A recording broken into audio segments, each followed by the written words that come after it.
Hi, welcome back to my channel. My name is Rhonda. If you're new, welcome, and if you are returning, welcome back.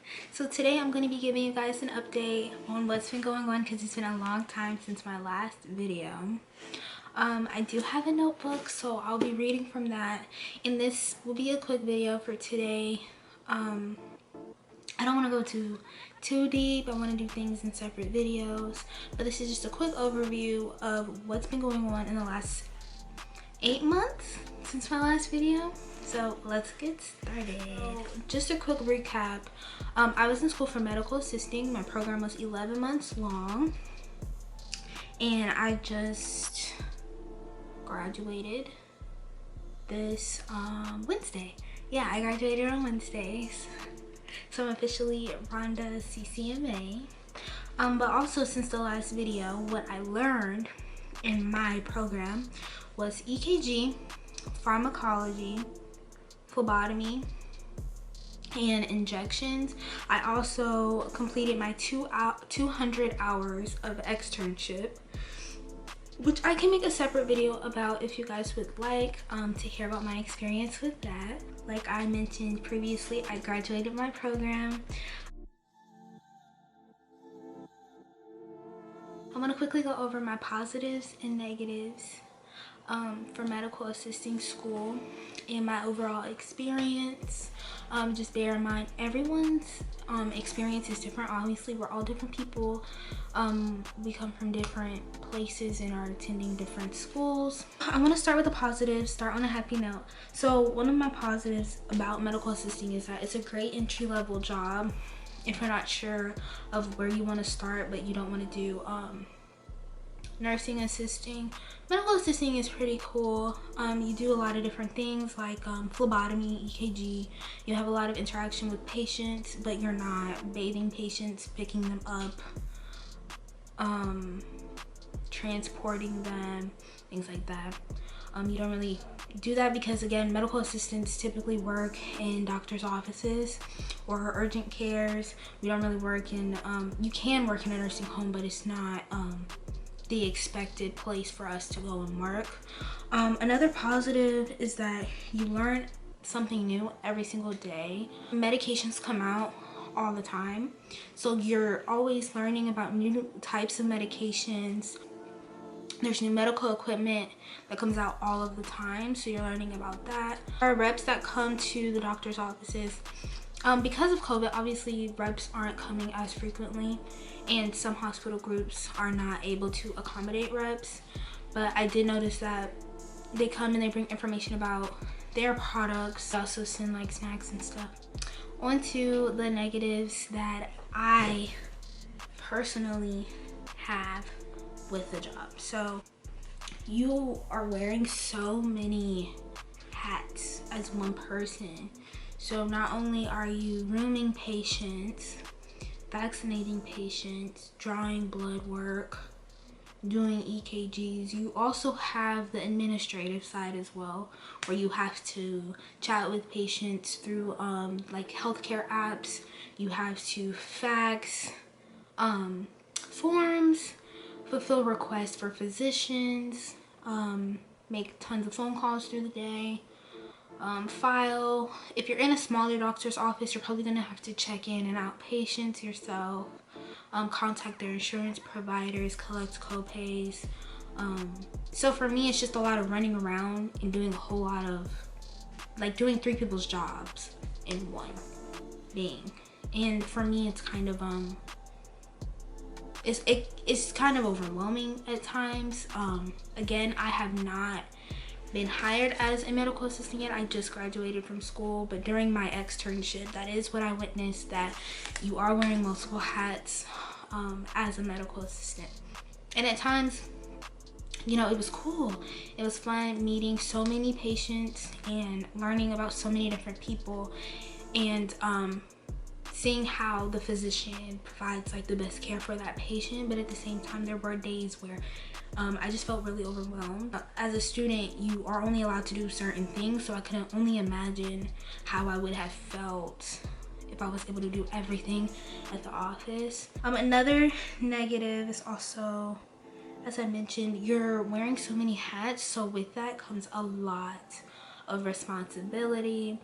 We're assistants for the provider, right? So you're responsible for getting done things that they need done, and you know, if you can't really afford to forget, you can't really afford to make what we would consider outside of work like common mistakes. You can't really afford to do that because it's a professional job setting. There's a lot of pressure and very high expectations. So that's definitely something to consider as well if you're considering medical assisting school. Again, it shouldn't be a deal breaker. It just should be something that I wish I would have had more knowledge of before starting school so I could make a more informed decision. Also, like any other job, there is gossip, a lot of workplace gossip, which I can talk about in my video about my externship experience. It's not really a video for today, but I could definitely dive more into that in that video. So my first one is to not settle for just any medical assisting job. Just because you just finished medical assisting school does not mean you have to settle for any job at any medical practice just because it's available to you. Give yourself options. Do not settle for just anything. We did not spend a year in school to settle for any job just because it's available. No, ma'am or sir. No. Don't do that to yourself. The next one is to keep working up the ladder. Once you get into school and then you get to your externship, I feel like that's the prime time you're gonna see that. At least for me, I saw that. I didn't want to just stay as a medical assistant. I wanted to keep working up the ladder. So whether that's becoming a nurse or becoming a physician's assistant, becoming a doctor, becoming an administrator at the hospital, you know, I feel like medical assisting helps get you in the door and you have opportunities to see like all the other health opportunities within your medical group or within your health practice. And if you have a provider that you get along with very well, I was just talking to them about wanting to continue your education and move up the ladder, and a lot of them are more than willing to give you advice and encouragement about that. So don't be hesitant to speak with providers. For school, medical assisting school, I think it's really important to find your balance between school, work, and home. I didn't really have a social life when I was in school because it's Monday through Friday. My program was 8 a.m. to 2:30. And then towards the end of my program, we were behind on hours. So it was 7:45 to 2:45.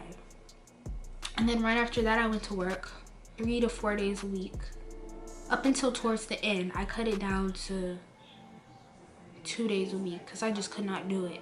Once you get to certain sections of the program, it's nearly impossible to work a ton of hours because you have to study and you need to do well.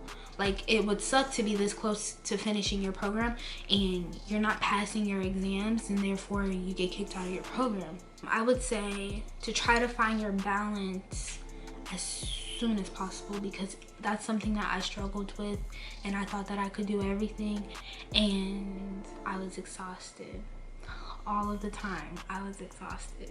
So please try to find a balance. If you're someone that doesn't have to work while you're in school, don't. I really wouldn't.